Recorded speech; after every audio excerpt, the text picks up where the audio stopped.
happening is not genocide. We reject that. What all happening is not genocide. We reject that. We're going to always stand with Israel and the threats against its security.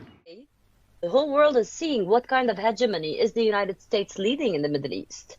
Now, things cannot be hidden anymore. Now, if America was a dictatorship, you could have rigged elections. You could lie about why you go to war. You could fill your prisons with one particular racial group, and no one would complain. You could use the media to scare the people into supporting policies that are against their interests. Now it is very obvious to everyone in the world that what the United States is doing, it's arming its colony. And this colony takes the Jews of the world as their human shields. They bring them from all around these people and took our land, not because they care about the Jews. This is a big lie. It's because they want to take our land and they want to have a stepping stone in the Middle East to carry on. It is the best $3 billion investment we make. Were there not an Israel, the United States of America would have to invent an Israel to protect her interest in the region. The United States would have to go out and invent. Said they should get the job over with fast. They'll have to make their own solution, but they have to get this job over with fast and get it done because the world's blowing up around them.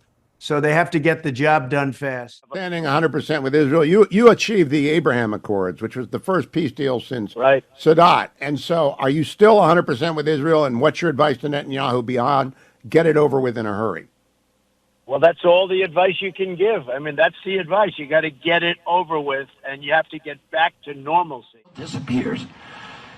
The vacuum in the Mideast, which is, Israel is our ambassador, it's our presence, our beachhead in the Mideast, and it gives us ears and eyes in the Mideast. It gives us intelligence. It gives us the capacity to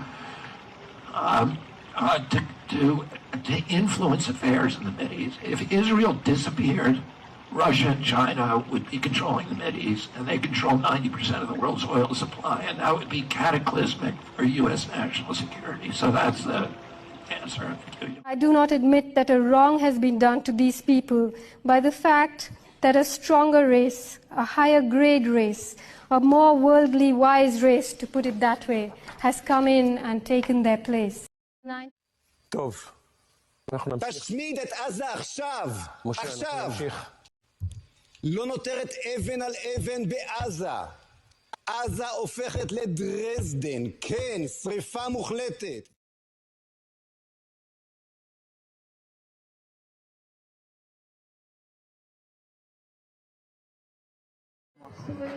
The question is, why did you shake that Hamas activist hand when you crossed? Because they treated us very nicely. My mom is saying that they were very delicate and gentle with them and took care of all their needs. These double standards are obviously completely unacceptable. When it's about protecting the sovereignty of Ukraine, the European Union will take action. When it's about protecting the Palestinians, they will not act. When it's about protecting ships in the Red Sea, immediately there will be action. When it's about protecting Palestinian children, nothing will happen.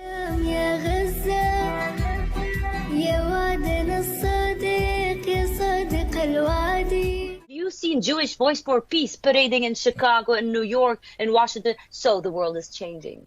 And everybody cannot lie. I'm so honored to be here tonight as one of hundreds of thousands of anti-Zionist Jews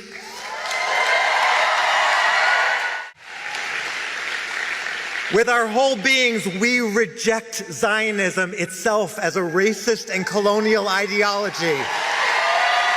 Anything that the last 20 years of history should tell us is that we have to start thinking critically about all of this propaganda, thinking critically about what the role of our own country is in the world, and all of the devastation and misery and suffering and bloodshed and instability that happens whenever our government or our media convinces us to support yet another war. The world knows the depth of crimes committed by the U.S. and Israel, things that would otherwise remain hidden for years. Is because journalists are able to document them on their phones and instantly upload them for the world to see. The Iraqi people did not have the capacity to film their reality when a crime of this scale was being committed. CIA, we didn't give a hoot about democracy. I mean, it was fine if a government was elected and would cooperate with us, but if it didn't, then democracy didn't mean a thing to us. And I don't think it means a thing today. We'll intervene whenever we decide it's in our national security interest to intervene. And if you don't like it, lump it. We came, we saw, he died. But we tortured some folks. 2 years ago, everyone in the national security team recommended arming ISIS. I don't care about the report. I know these people intimately. We talk to them all the time. Has Rand Paul ever been to Syria? Has he ever met with ISIS? But we did leave soldiers because we're keeping the oil. I like oil. We're keeping the oil. I was the CIA director. We lied, we cheated, we stole. It was like we had entire training courses.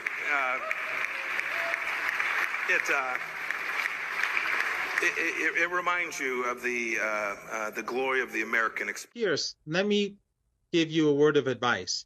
Your media outlets, regardless of whether Russia or Ukraine is good or bad, that is another issue.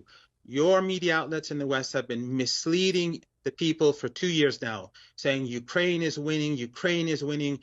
Suddenly, everyone is saying Ukraine is falling apart. Dishonest narratives and reporting dishonestly to your own people ultimately hurt the people of England and Europe and the United States. And your endless wars based upon this nonsense and this misinformation lead to huge waves of refugees. And then the people of Europe feel overwhelmed by these refugees that you yourself brought up.